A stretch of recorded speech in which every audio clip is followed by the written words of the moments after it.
it's also frustrating when you can't do those things, you know. I don't understand the chords. I don't understand the chord structure. I can't quite get the fingering, or can't quite express myself the way I'd like. So the emotions end up feeling, you know, sort of still untapped, or the frustration now is in the way of me making a spiritual connection. This is a new group to me called West Indian Girl, and this is a song called Northern Sky. And just about everything I've heard by them I've really liked, so those of you who are out there trying to find new things to download, I personally highly recommend West Indian Girl. West Indian or West Island? West Indian Girl.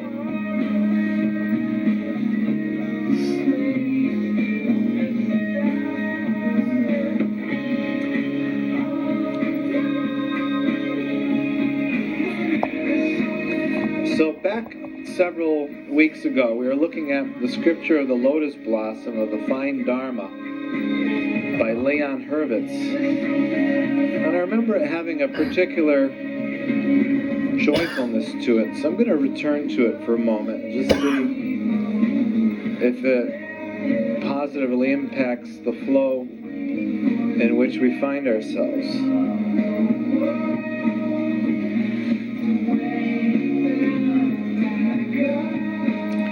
Okay, so now I remember just by looking at this, what he was talking about was, he was saying that there's endless manifestations of Buddhahood that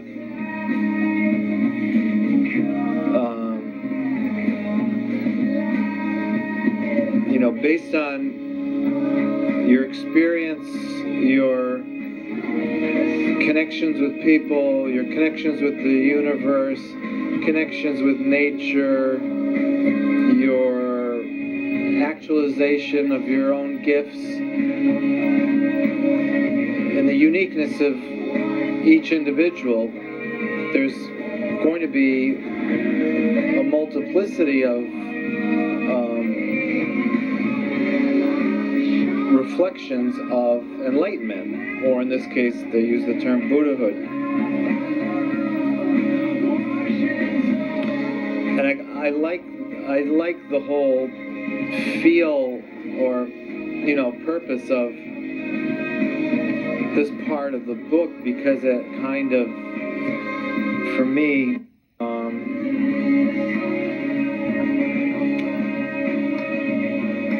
it helps to move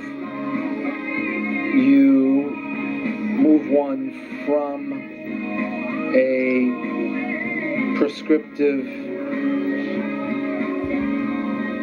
map to reflecting God. And I think, as I've often said, I think, you know, fundamentalism, you know, gets in the way of that reflection. And people who might have a real heart to reflect the beauty and transcendency of God fail to even approximate that reflection because of an unnatural alliance with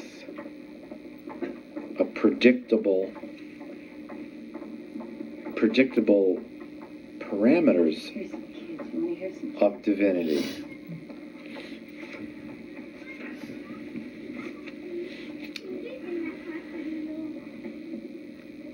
I've heard this song several times. I'm going to move on, even though I love the sound of kids she's talking about here. But this is another favorite group of mine, Sunny Day Real Estate, and the name of the song is Tearing in My Heart. I recommend it, but I'm going to move on.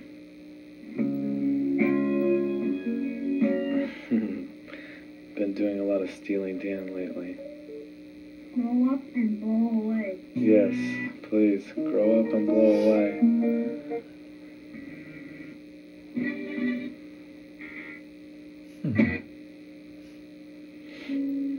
Oh, there's a good, timely song.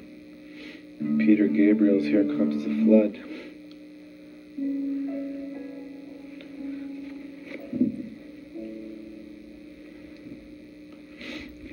words in the song. So he says, then there was again a Buddha, also named Sun and Moon Glow. Then there was again another Buddha, also named Sun and Moon Glow. In this way, there were 20,000 Buddhas, all having the same name, to wit, Sun and Moon Glow, all belonging as well to the same clan, namely that of Bharadvaja.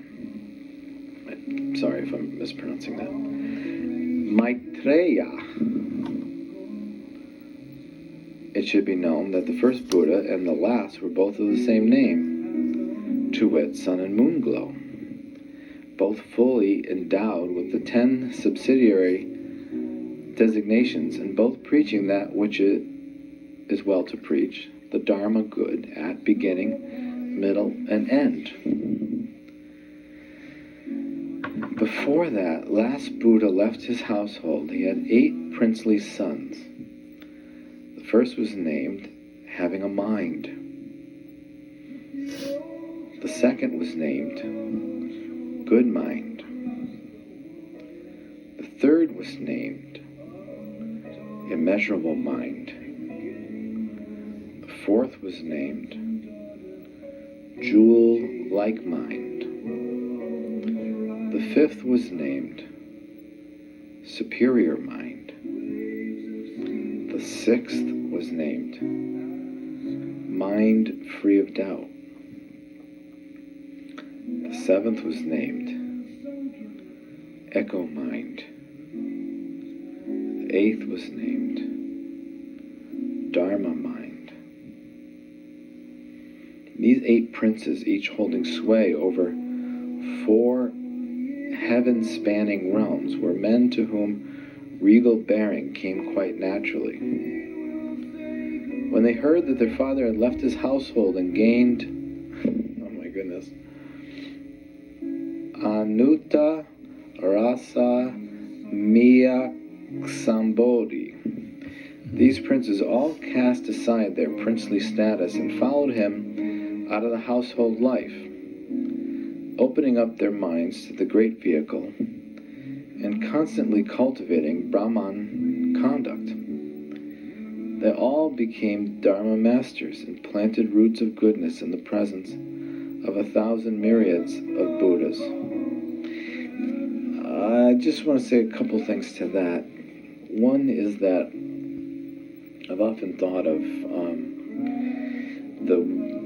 the wedding and the continual joining of Christ and his bride, united in holy intercourse, for lack of a better phrase, and continually producing the fruit of that engagement, where seed and egg come together and bring forth a new life. And the character, of course, coming out of Christ and his bride are things like compassion, forgiveness, goodness, long-suffering, patience, wisdom, or like in this case, they're referring to these as sons of Buddha, having a mind, good mind, jewel-like mind, mind free of doubt. So, it's sort of just, it's just in the language that they're speaking of the organic regeneration of spiritual qualities and eternal character that comes out of joining wisdom and love. When wisdom and love come together, they have a child. Her name is forgiveness. Something like that. When forbearance and thankfulness come together, they give birth to the child joy. That kind of thing. And I think it's helpful to think of, our relationship to God in that way, and the development of our divine nature, because then we focus on what element of myself am I helping to nurture right now?